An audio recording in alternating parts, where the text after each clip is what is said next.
And tonight, we are recording the final episode of a series. I like starting series, and I also like wrapping up series. Yeah, it's good.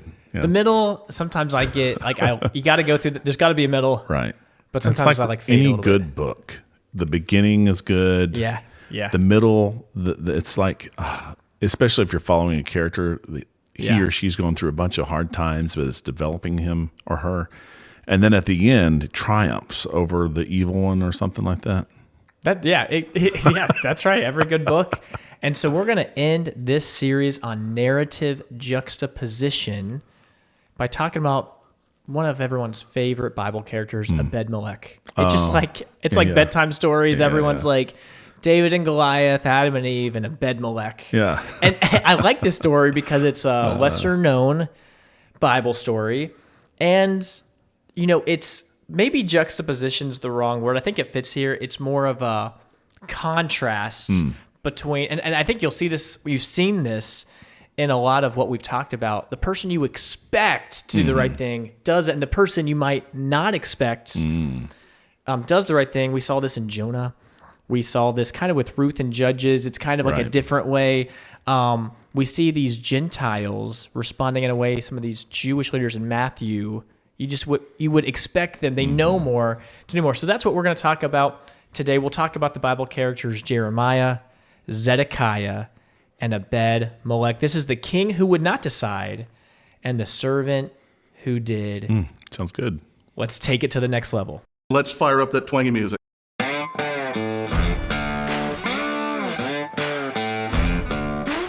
From the hearts of the Low Country in South Carolina, it's the Take Two podcast, where we take theology to the next level.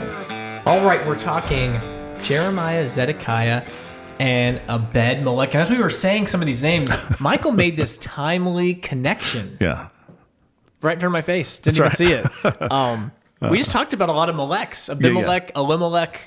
Ebed-Melech. And Ebed means slave or servant. And I remember we had said, I said Eber, I think. Yeah. Because I misremembered it. Obed, but it was Ebed. And then it's the Ebed. next. Yeah. So Ebed-Obed, that's even closer. And Ebed-Melech means servant of the king. So man, just keep an eye out for those Melechs. They will like pop up. King. Yeah. That's so good.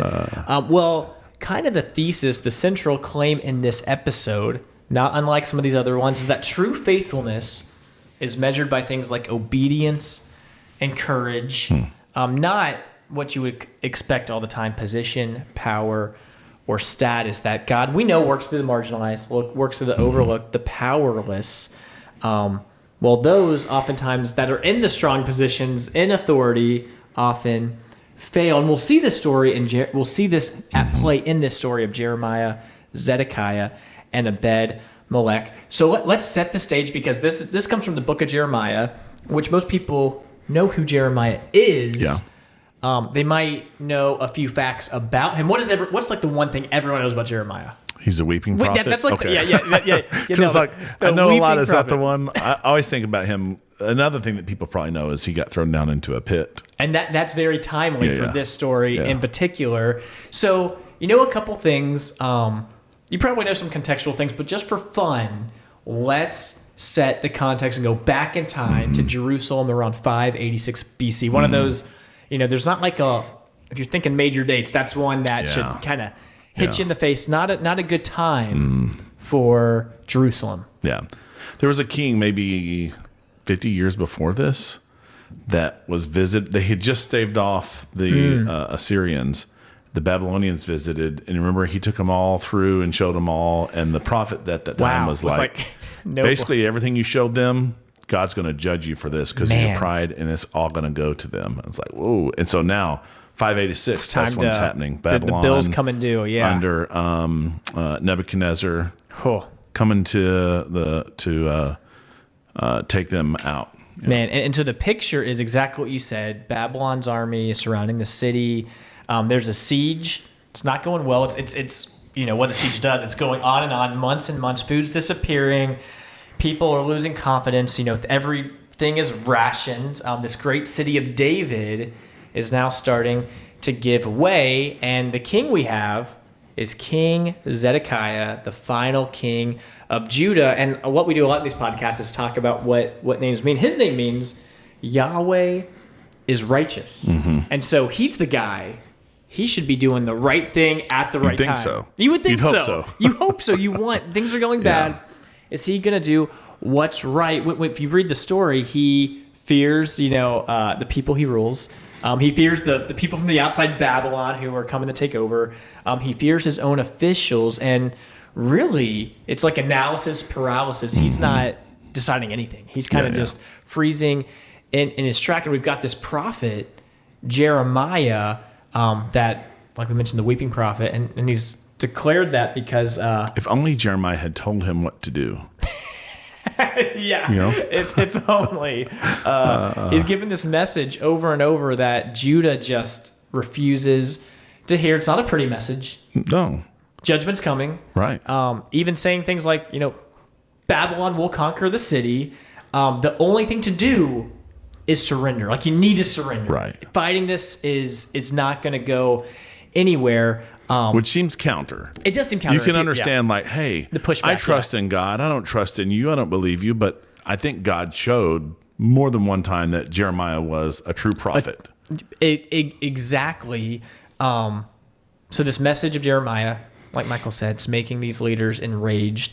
They'll say things like, "Hey, Jeremiah, you're a traitor. You're committing treason. Not only are you being discouraging, but you are showing us disloyalty." And so they seek to silence him. He's going to be thrown in this pit, like you said. And then this other guy, Ebed-Melech, he is a Cushite, Ethiopian, servant in the king's court. His name, like you so aptly pointed out, means servant of the king. And what's going to happen is this king, Yahweh is righteous, doesn't act rightly. And the servant of the king is the one, this guy from Ethiopia, Cush, ends up being the one that does the right thing. So let's get into the story. I don't know if you want to pull up Jeremiah. Yeah. We'll look at chapter 21, and I'll have you read verses 8 and 9. And this is really Jeremiah's message that he consistently is preaching it's not just like once or twice, but it's like year after year after year. And this is not the one who was a bullfrog. Common misconception. What a song that just everyone knows as well. All right, Jeremiah 21, 8 through 9 says, "You shall also say this to the people. Thus says Yahweh, Behold, I set before you the way of life and the way of death. He who dwells in this city will die by the sword and by famine and by pestilence. But he who goes out and falls away to the Chaldeans who are besieging you will live, and he will have his own life as booty." Yeah, and we mentioned this would be shocking. This is not like good military tactics. Jeremiah, to be clear, he's not like siding with Babylon. He's just like the prophet. He's just revealing what God's saying. It's like when Paul says, hey, if you jump off the ship, you're going to die. Stay on the ship, you're going to live.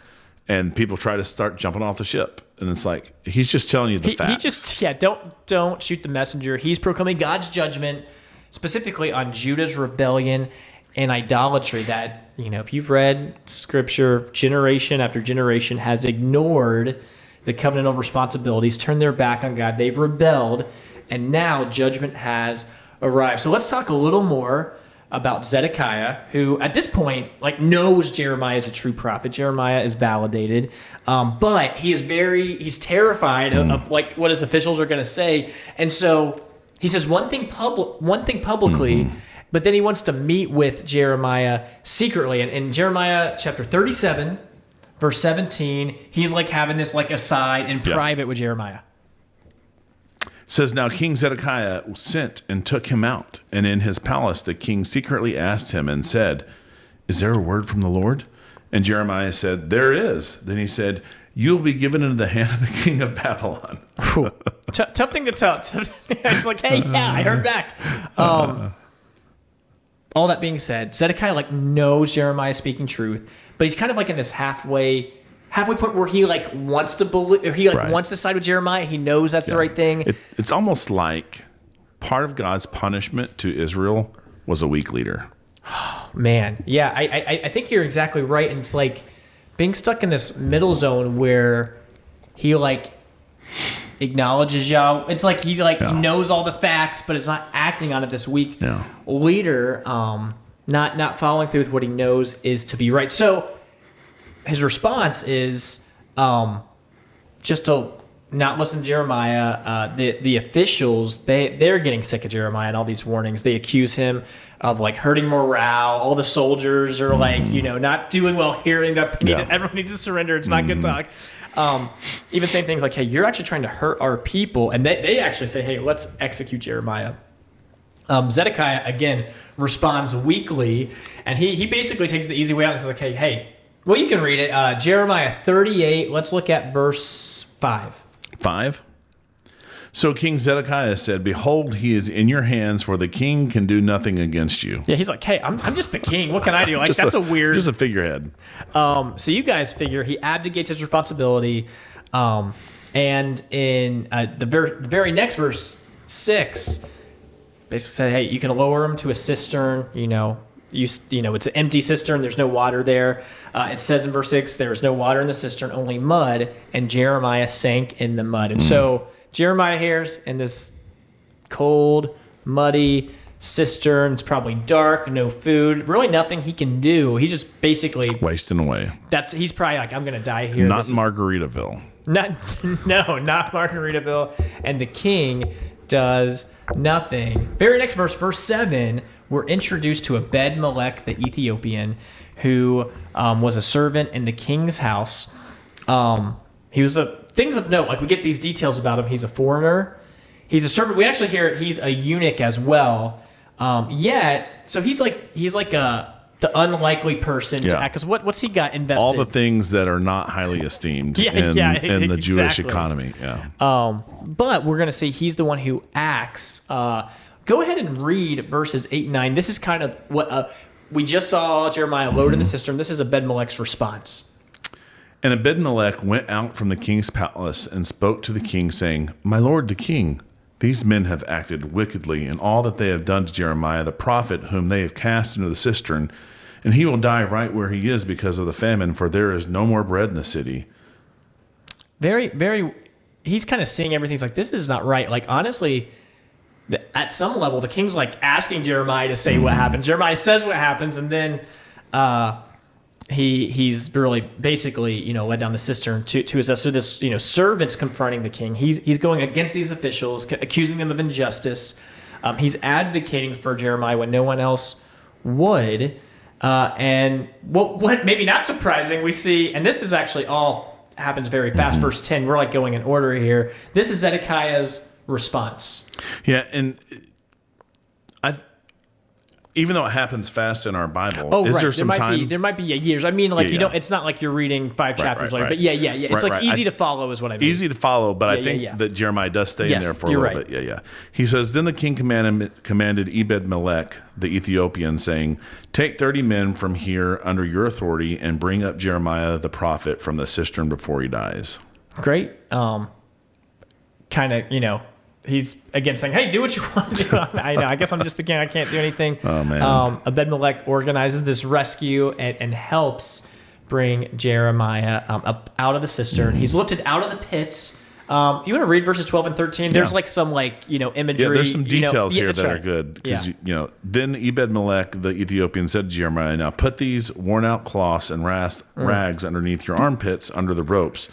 And Jeremiah did so, obviously, so the ropes wouldn't, hurt his skin that's been in this mud for forever.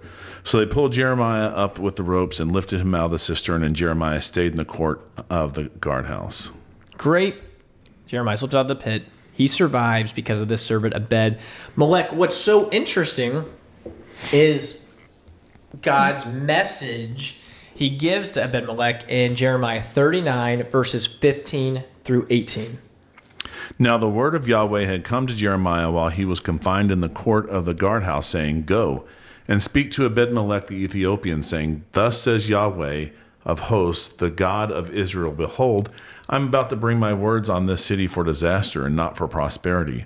And they will take place before you on that day. But I will deliver you on that day, declares Yahweh, and you will not be given into the hand of the men whom you dread. For I will certainly rescue you, and you will not fall by the sword, but you have your own life as booty, because you have trusted in me, declares Yahweh. Yeah, because of how he acted, he's like, hey, Jerusalem's going to fall. God's people are being judged, but you are going to be saved through this. You're going to be okay. And it's kind of this, reversal of fortunes where Ebed-Melech is going to experience salvation, at least in this immediate sense. And so again, you look at the names and zoom out. You've got Yahweh is righteous. Zedekiah does not act righteously, does not act in accord with Yahweh's ways. Ebed-Melech, the servant of the king, really behaves more like a king should than a servant. We look at Jeremiah's name, means something like Yahweh will exalt or Yahweh will lift or raise up. And so though he's thrown down in a pit, he's vindicated, and his message eventually is. When I got out of the Navy, I was with a headhunter, and I had some interviews. And one of the interviewers asked me, does everything fall and rise on leadership, like the saying says? Yeah.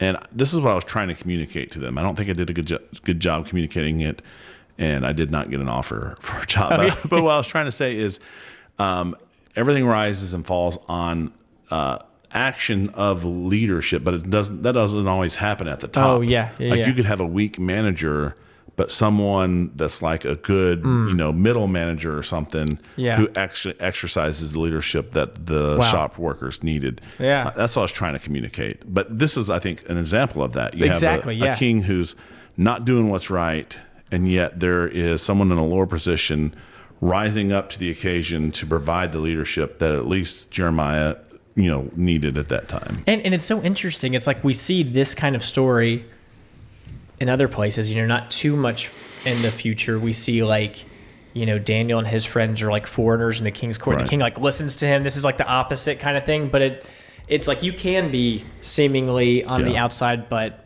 working hard. I mean, obviously Ebed-Melech had to be respected in some sense to be able to have given this leeway. But yeah, anyway, another one of these juxtaposition. And so if we're kind of rounding out this series, I think it's maybe helpful to kind of talk about everything just a little bit. Some of this pattern we talked about Ruth, and a lot of it is it's like God's got these people, but then it's almost flies in the face of this Black Hebrew Israelite cult series we recently or episode we did, where it's like it's more this Galatians idea where, it's more about the substance, like where is your faith rather than what your, ethnic identity is. Because Ruth, this Moabite widow, preserves the line of David, while Israel has collapsed morally and Judges just going down this bad road. And Jonah, these pagan sailors fear the Lord. They act faithfully, while Jonah is like... And the people in Nineveh. And the people in Nineveh. Everyone except for Jonah is doing the right thing. Judges... national chaos, civil war, really terrible thing. And then we had a couple episodes on the Gospels where the Gentiles, the outsiders, they recognize Jesus more significantly than the religious leaders, where Jesus looks at some of them and says, I have not found such faith even in Israel.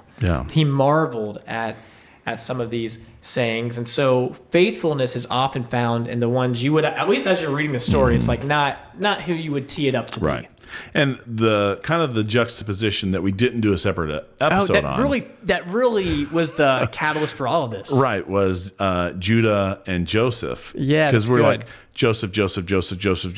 Oh, and here's Judah and all of his sins with Tamar and how he acted treacherously. Joseph. It's weird. Yeah, and it's like right in the part where I think it happens right around Potiphar's wife. I think exactly. Yep. Totally. And so it's like this is a juxtaposition that I think I've heard of that one before. Yeah. You see it back it's a little bit more clear, but if you're not paying attention, you're just like, oh, this is just the next part of the story. Like, no, it was put there for a reason to contrast the sinfulness of Judah, who eventually is the one who Christ comes through. Yeah, totally. But and that of Joseph. So see him in there. So good. And there's a million more we could do. But I think a million. We have them all numbered. We have them ready to go. It's good to be mindful as you're reading scripture, some of these overall biblical connections, because they're like all over the place. The more you read, the more you see them. That's good. It helped me try to read with more of an eye for these things, Yeah, and something that I've done before, and it's difficult to do because it requires, especially if it's a long book, Yeah. is copy out all the text separate from the chapters, maybe even verses, Okay. Yeah. and just read it all as one narrative. Because sometimes chapter and verse breaks, Yeah, like your mind shuts off or something. Yeah. it really shuts off. Like, Paul wrote Romans 7 about him struggling with sin. That's my take, because chapter 8, verse 1 says, "But now there is no condemnation for those who are in Christ Jesus." Like, even those of you who are who are justified and are trying to become fully sanctified, you're going to struggle with sin. But guess what? No condemnation for you. That's good. But if you're just like, oh, I'm at the end of 7, shut the book. Yeah, and you're The next day I wake up and I open it's like up a whole 8, new thought. It's like, that Paul put those like, so if you can go to something like Bible Gateway, copy out the text. You can have it actually leave the numbers out and just like put it in one long document and then read it, and you can write it up on it and stuff. That's good. And they have, I have one, I think it's just the Gospels. I have not read it that much, but I've got like a Matthew, Mark, Luke, and John that's just like a reader's Bible where there's like none of that in there. It's like a book, and it's like, oh, this is Matthew, and then you read till you get to Mark, and it just is. They make paragraphs. They put Matthew first in that book. Yeah, surprisingly. One other thing I'll say, just kind of like in that Ruth story, it's like you kind of have echoes to, or even in the like that Judges story, it's like you have echoes to like Lot. Like all these things are connected. When I read about Ethiopian eunuchs, I can't help but think of Acts, or it's like there's like, I mean, not that it direct, but it's like someone who hears this message and is believing and it's just interesting that it's is the eunuch who is with Esther. Oh, that's Ethiopian too? That's a great question. I don't totally know. Maybe Ethiopia was just the place you go get eunuchs. I don't know. Maybe it is. And all the stuff I was reading, this was like a while ago. But it's like, it might be like Cush or Ethiopia just refers to like a very broad area of Africa. There are places, I think it's in Jeremiah, there's like a proverb that Jeremiah says, or someone says, it's like, can a leopard change his spots, or a Cushite the color of his skin? Like supposedly they had like very, very dark skin. Like they were like very, very, very dark. So, I don't know. And then I don't know if this is true or not, but some different scholarship I was reading about specifically the Ethiopian eunuch in Jeremiah is like, maybe when it says eunuch, it doesn't really mean eunuch. It means, it more means official. Yeah, exactly. It's like, it's hard to know because some people, so I don't know. It's people like maybe in the Old Testament, I don't know. Yeah. So there's a lot of different thoughts. I had a hard time teasing out what is like actually. Book of Esther does not indicate the origin of the eunuch there. Gotcha. Yeah. So there you go. That would be really cool if, this connection there. But anyway, anything else before the final take? No, that's I got. This is a good episode. It's a good reminder to read the Bible with questioning, not like you're questioning authority, but like ask questions of the text and observe, stand back, and sometimes you've seen a text so often that like it, so you don't really read it with fresh eyes. But it's hard to read with fresh eyes when you don't have fresh eyes. But you're trying to. That's right. Yeah. It is really, really, really tough to do that. But that is, man. I love looking at little series like this. We'll have to, keep you in suspense. What's the next series on this, on this day of the week that runs? So we'll Tuesday. See. Yeah. We'll see what happens. What's going on? And I did watch that Wes Huff, I listened to the Wes Huff Diary of a CEO. I need to listen to Wes Huff on Joe Rogan. Oh, yeah. And this Diary of a CEO. Have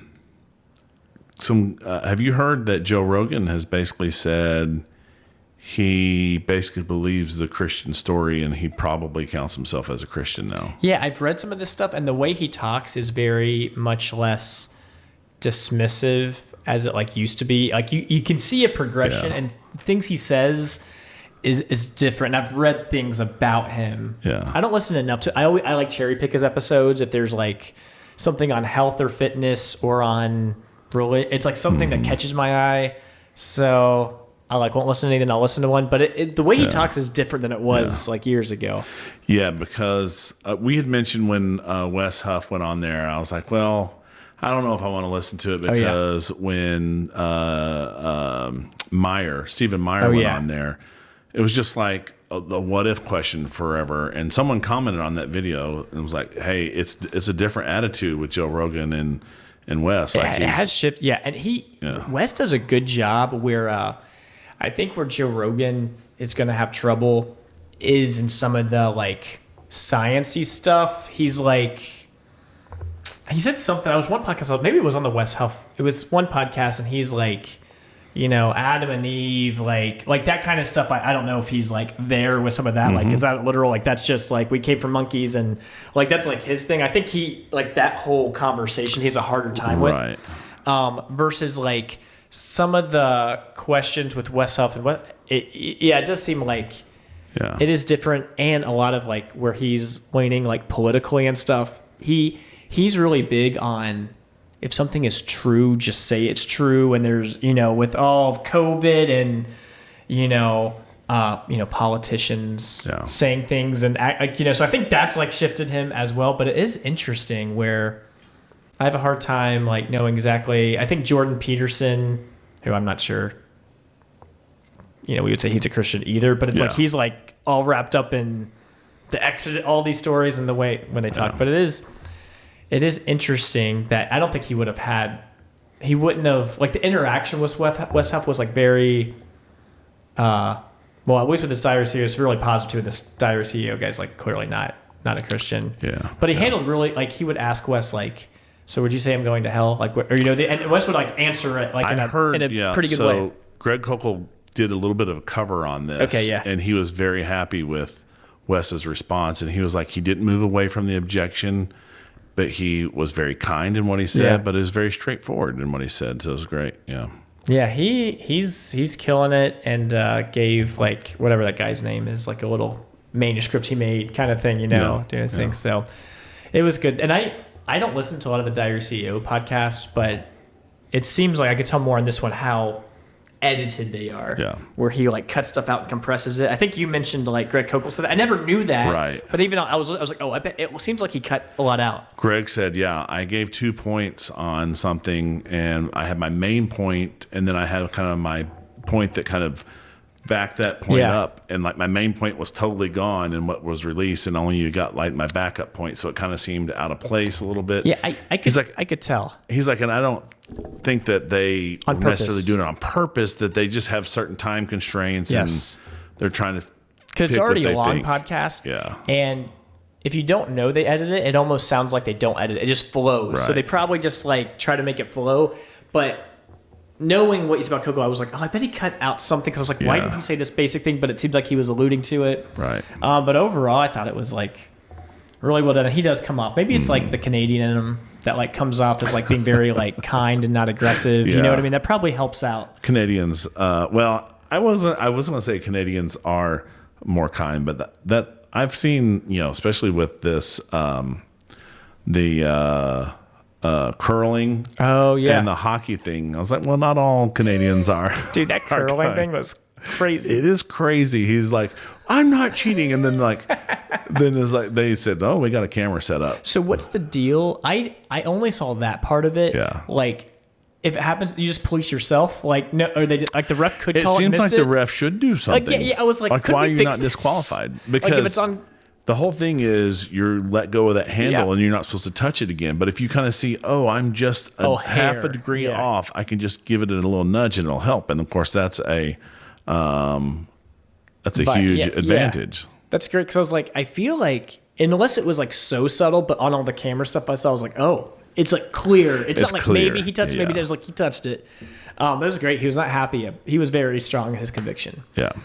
I was going to look for this.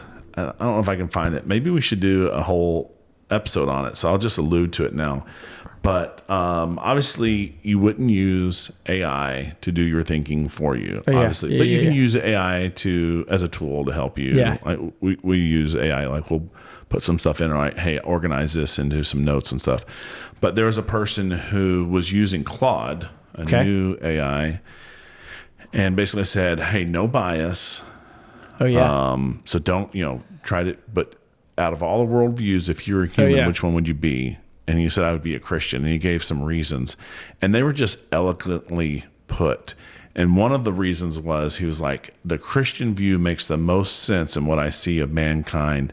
People who can do noble, self-sacrificing acts of goodness because they're made in the image of God, and yet can also be capable of some of the most evil that you see because of their fallen nature.